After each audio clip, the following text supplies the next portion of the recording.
आज तो आपको बहुत लोग मिलेंगे कांग्रेस के, हम लोग सब आ रहे हैं। मेरे ख्याल में 1700 लोग आएंगे अभी अहमदाबाद, देश के सारे कोने से। मैं आज सुबह तिरुवनंतपुरम में उठ के आया हूं और आपको पता है कि ये तो बहुत महत्वपूर्ण सम्मेलन है हमारे। महात्मा गांधी जी 100 साल पहले कांग्रेस का अध्यक्ष बना था और एक ही बार, लेकिन वो बहुत ऐतिहासिक विषय था, तो इसलिए हम उस वक्त उसके भी बारे में सोच रहे हैं। और दूसरी बात यह है कि हम सारे जानते हैं कि सरदार पटेल साहब का 150 साल का उनके जन्मदिन के बाद हुआ है, तो ये भी बहुत महत्वपूर्ण है कांग्रेस के इतिहास में और देश के इतिहास में।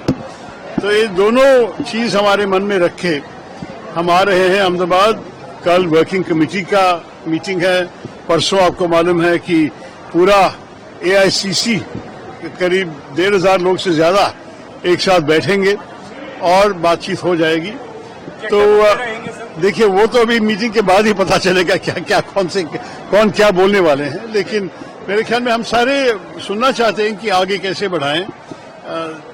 देश की काम ही सारे राजनीतिक पार्टीज करते हैं, और जो देश का काम जो करना है किस तरीके से करें, क्या क्या स्ट्रेटजी है हमारे नेतृत्व के, यह सब सुनना चाहिए।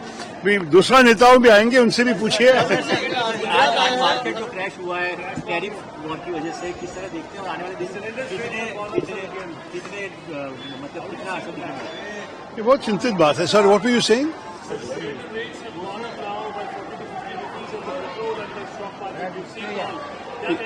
देखिए, ये तो बहुत चिंतित विषय है। आपको मालूम है कि हमारे देश में बहुत उम्मीद है कि जो बायलैटरल टॉक्स होंगे अमेरिका के साथ, उससे कुछ आश्वास मिल जाएंगे, कुछ रिलीफ मिल जाएंगे। लेकिन अभी के लिए शॉर्ट टर्म में तो ये तो काफी नेगेटिव खबर है हर देश में, सिर्फ भारत में नहीं, हर देश में ग्लोबल मार्केट्स का हाल बुरा है। आपने जैसे कहा, प्राइसेस भी बढ़ते जा रहे हैं, और ट्रंप साहब का टैरिफ्स का मतलब कोई समझा नहीं कि इसका क्या लॉजिक में किया है, क्योंकि अमेरिकन स्टॉक मार्केट भी बहुत बुरी तरह से, मेरे ख्याल में $2 ट्रिलियन खो गए हैं करीब 2 दिन में। तो ये तो जब हर देश पे ये असर हो रहा है, मेरे ख्याल में will just have to bear it. ये तो नहीं है कि हमारे देश अकेला कुछ कर सकें जो कोई और ना कर सकेंगे, लेकिन it certainly seems that some countries will go into recession. We were better off because we had a 5.4% growth, and therefore it may come down, but it may not go into recession.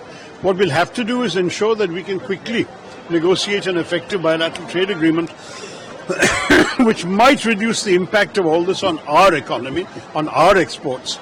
But it depends on how successful those negotiations are.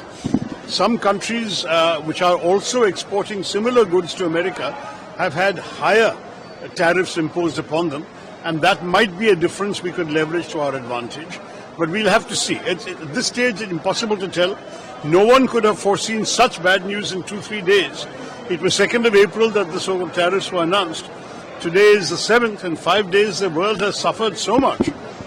God knows what lies ahead. But all we can do is, tighten our belts and see how best we can cope with all of it. क्या बताऊं यार, जो अंतर्राष्ट्रीय price बढ़ते जाएंगे तो हमें भी देना पड़ेगा, लेकिन इसमें हम क्या कर सकते हैं। बात यह है कि जो हमारे देश में जो हो रहा है, ये पूरा दुनिया में भी हो रहा है। यही बात है।